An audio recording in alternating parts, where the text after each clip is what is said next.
thing called Central City Concern. Now, Central City Concern is mostly ex-drug users and ex-homeless people who drive around in trucks, lecturing to other homeless people and doing the bidding of the city.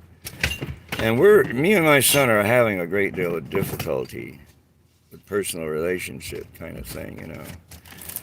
And we argue a lot because we both suffer from PTSD. It's really frustrating. And it's really frustrating to having people nonstop coming to us for drugs, and the cops are sending them to bother us about drugs. Right while I was talking to cops yesterday, or the day before yesterday, a guy comes over dressed in a dress. I don't know what it was. It looked like a circus clown. That's kind of what it looked like to me. Asking me for drugs right in front of this cop. And I told him, get out of here, dude. I don't do drugs. I don't sell drugs. And he was insistent that I did.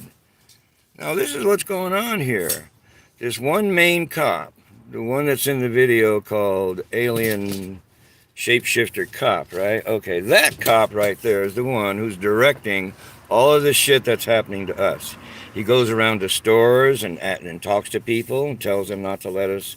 He makes comments about us. He tells them what my record is. He tells them what my son's record is. He publicly announces things in my record and in my son's record. My son only got one thing in his record, period. One misdemeanor from 18 years ago.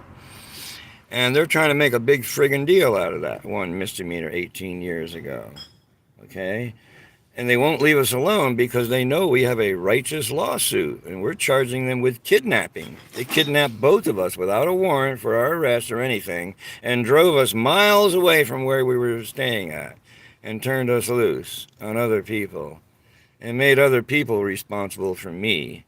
Okay, and they didn't want the responsibility, so they drugged me from one place to another, trying to find a place for me. And that's all against the law. They committed a lot of crimes in doing so, besides the theft of my car and everything in it. And this is a result. All of these videos I'm making about the Portland police now presently are a result of that initial theft of my vehicle and all of my property.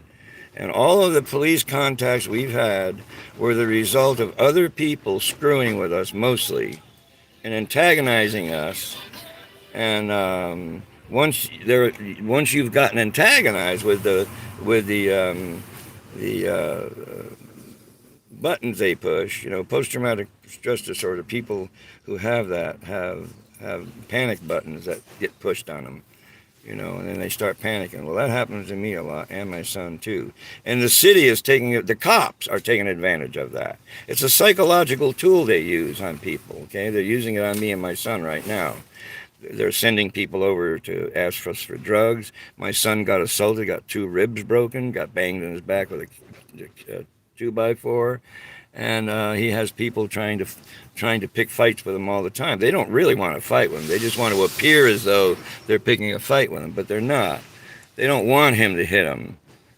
Because I guarantee you, if he does hit them, they're going to go down. So he doesn't want to hit nobody. He's not a fighter. He doesn't want to hit nobody. He doesn't usually. But these cops are trying to drive this situation for their own benefit. And we will find out what their names are. That's why I'm making videos of these incidents, so they're part of the public record. Okay? And we have copies of them too. But the fact of the matter is that because we do the videos, the cops are not letting up. I mean, those riots all summer long, it didn't faze them a bit. They're right back to old tricks again. Right back. And I told city council that. They don't care about public opinion or anything. They're going to treat the public the way they want to, come hell or high water. And that's the reason why me and my son are living on the streets, because they put us here. The city put an old man out on the streets that's dependent, a dependent adult who's disabled, okay? Just so that all the drug users and all the criminals and the thieves and everything could have at us. Because we're not like them. Okay? We don't go around stealing people's property or doing drugs or being drunks or smashing windows. We're not like that at all. And people that know us know that. But these cops are trying to make us appear as though we are, putting sex into the picture. They always try to down you using sex, because people have such a low regard for people who violate sexual rights. And as a matter of fact, half the world does. This is just a buzzword and a buzz opportunity to screw with somebody. Not one of us, neither one of us has ever made a sexual threat to anybody. And that's what that scumbag came down here talking about. Oh, I have a report. He ain't nobody. He's not a cop. He's nobody. He's just a scumbag that used to be a fucking drug user. He probably still is, trying to read the fucking riot act to us, right? And we know the drill already. They're not going to let up on us. You're going to see more videos of more cops fucking with us. And they're going to try and make it appear as though it's our fault. Everything that goes on is our fault, like in the gas station. No, we got that gas station covered. The lady already screwed herself. She went in front of a judge and said, hey, I was being verbally assaulted by this guy and his son, and I got out of my car to defend myself. And I went around the other side of the vehicle and pulled out a big truncheon. Problem is, the video is going to reveal my son wasn't even there. I was the only one there. And she was going to bang me on the head with a truncheon. Okay? And the cops put my son in jail because he protected me from that crazed lady who admitted she got out of the safety of her vehicle. She wasn't even involved in the conversation even. I told her to mind her own effing business. She was sitting in a car getting gas. So you ain't got shit to do with this, lady. Mind your own effing business. And she would not. So she became a victim to herself because of her mouth.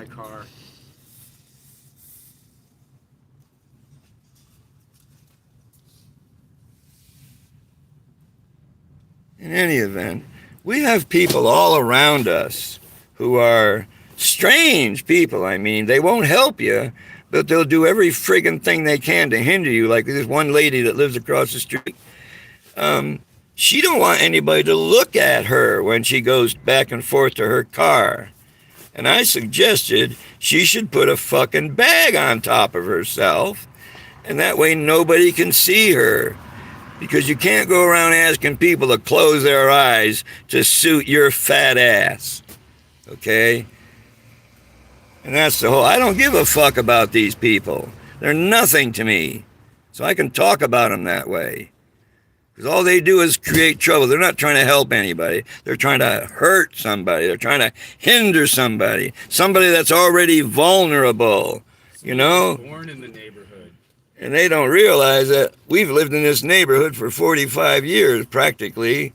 They're out-of-staters. Yeah, they're mostly out-of-state people, out of country even. A lot of immigrants from other foreign exchange students. Okay, and so forth and so on. Okay, so they don't tell me shit, and I don't give a fuck about none of them that don't give a fuck about me. And that's my attitude, because I shouldn't be a victim to anybody at my age, 78 years old, and I'm going to be a victim to somebody, huh? Just because the city of Portland put me out on the streets to be a victim. That's their aim, that's their goal, to put me on the streets and make me a victim. This old man right here, I couldn't fight my way out of a paper bag if somebody wanted to have at me. You know what I'm saying? And so my attitude is they're not trying to help us none. They're bullshitters. Putting me on a list for housing that's 15 miles long, got 10,000 people on it. And they're the ones that put me here. Nobody gets housing in Oregon except the extreme, unless they want you to. And they're mostly housing women. They discriminate against men. They won't house any men. They got all these women that they're putting into houses that are younger than I am, not as disabled as I am, and they're putting them into houses, and they're paying a year's rent. But they won't do that for me. Okay? Because it serves their purpose for me to be here and be a victim to anybody that wants to victimize me. Well, I got news for them. They're not going to victimize me because I fight back any way I can. So I know the Portland police are watching. They always watch my videos. Okay?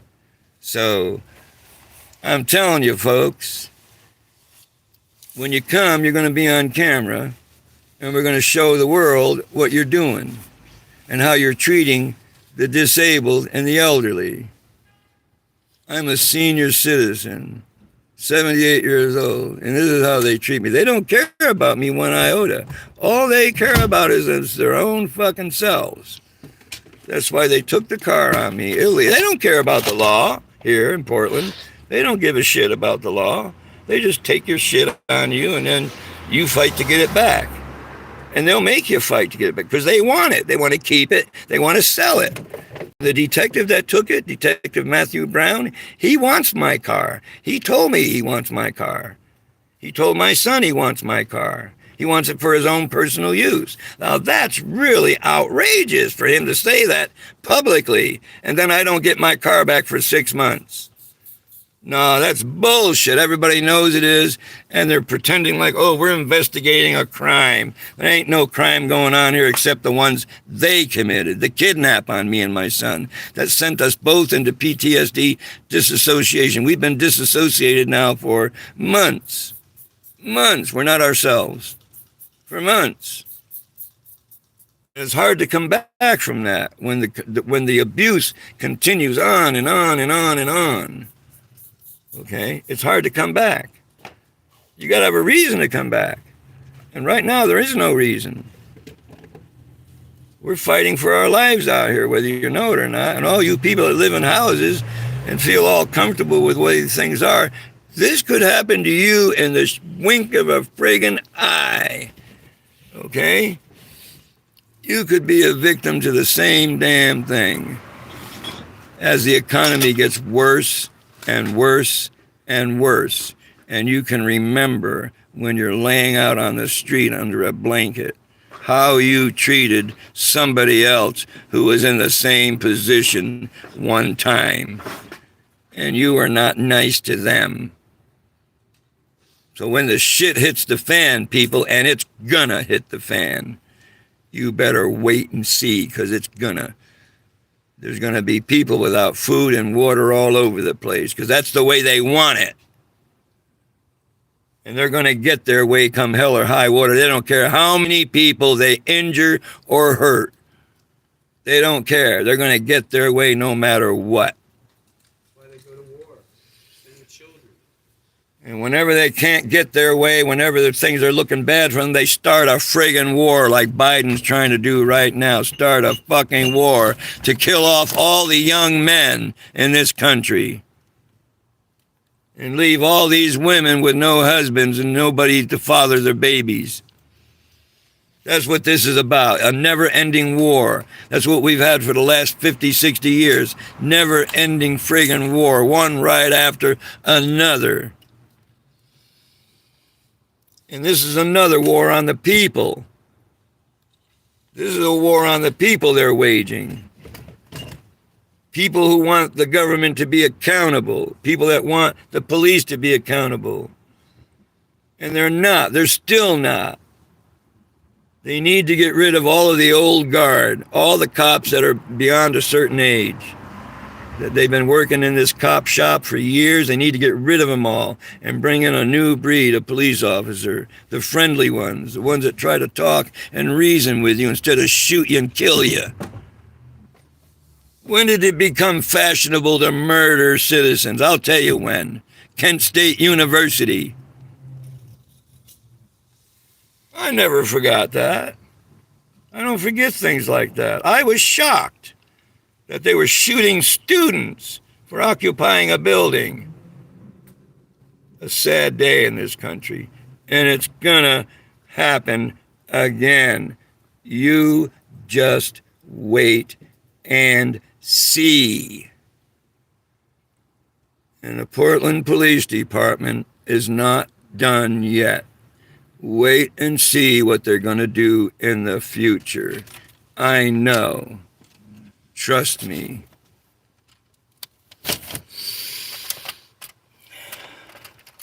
I'm worn out, folks. Really worn out from living like I'm living. not being able to take a bath when I want to, and all the other amenities in life that I don't get and don't have because it's the will of the government. The county,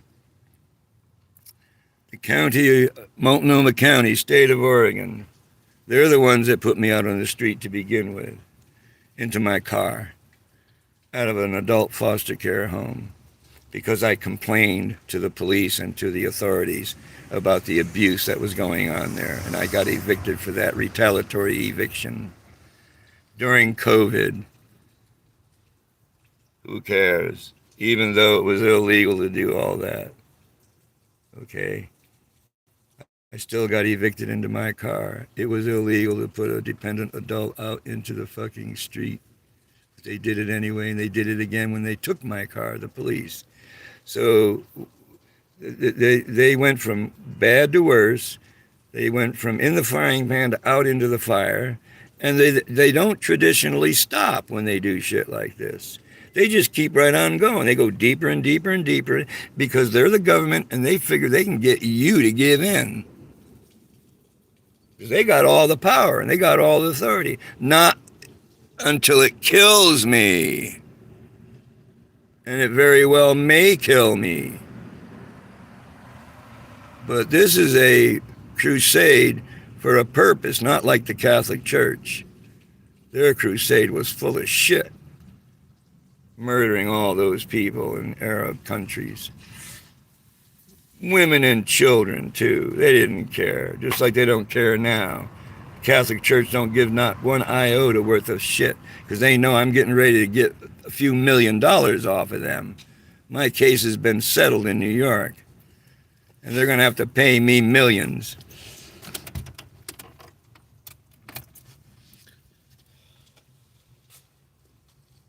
And when that happens, I will use that money to come after these assholes that caused me all this trouble. Yeah. So, folks, they're still at it. They're not going to let up. And while we were sitting here packing, they sent this bum to come down and antagonize us. And that's what they're all about. They're not all about helping anybody. They're a bunch of lying bastards. And they know they are. They're all phony.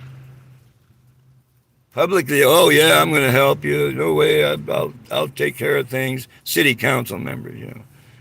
Yeah, they sit all high and mighty there. And they don't give a shit about me either. They haven't done a damn thing. How do you keep someone's car for 5 months without any paperwork, without anything? How do you do that? No charges, no nothing. I'll tell you how.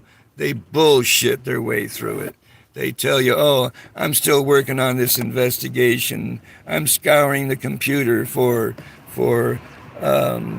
videos or photos or anything. It's like they're on a big old fishing expedition trying to find something not related to the original reason they took the car. Which there was no reason. There was no complaint. There was no nothing. They still don't have a complaint. So, ladies and gentlemen, we're still being assaulted by the government, from the city government to the county to the state and the federal government. When are they going to stop? When everybody is up in arms and fighting with each other? Okay, so ladies and gentlemen, I'm done. I hope you all have a nice rest of this day here. And when it comes again, I'll give you another report. If you care, I mean, there are people out there that really care. My son started a GoFundMe page. It's under the name of Norman Wicks Sr.